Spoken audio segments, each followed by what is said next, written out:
Hey there, this is Gian and I would like to welcome you to another unboxing session here at Gadget Pilipinas.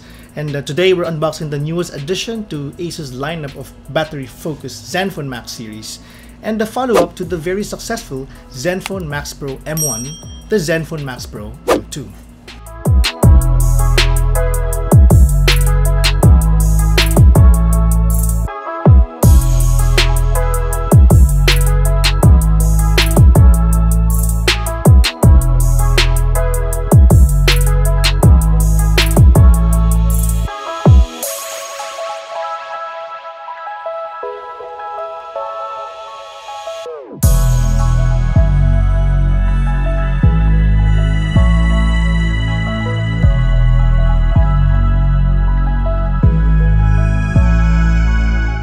Unlike its predecessor, the ZenFone Max Pro M2 uses a notched approach for its 6.3-inch display, which also sticks to a full HD plus resolution.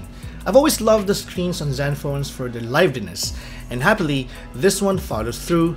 Colors are punchy, text is sharp, and viewing angles are decent. It's also one of the first few devices to utilize the new Corning Gorilla Glass 6, which means it should be able to withstand a few accidental drops. The device uses a triple slot tray located on the left side, while all the buttons are placed on the opposite side. Obviously, some compromises had to be made to keep the price in check, such as the micro USB port at the bottom. The back of the device veers away from the usual flat design of previous models and now takes a more curved approach. It houses an AI-assisted dual rear camera system, the second one used for depth, along with the usual branding. While this setup is quite common for current mid-range devices, it'll be quite interesting to see if ASUS has made any significant improvements in its implementation. Do note that at the time of this unboxing and first impressions, we have yet to receive the update that enables the AI features in our review unit. The device runs on a Qualcomm Snapdragon 660 chip, which is slowly becoming a mainstay for mid-range devices, and for good reason. It's one of the most powerful chips in the 600 series, and is very efficient as well. It comes with 6GB of RAM and 64GB of storage.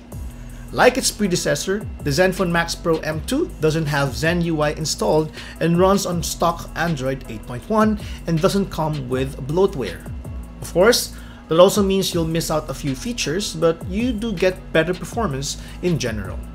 And last but not the least, this phone wouldn't have the word Max in it if not for its massive battery, 5000 mAh to be exact, and it's compatible with Qualcomm's Quick Charge 3.0 technology. That means it should last at least a full day of light to moderate use, and juicing it up back shouldn't be a hassle. So far, the ZenFone Max Pro M2 does look to be quite a promising phone. The change in design is very welcome and makes the phone look more expensive than it actually is.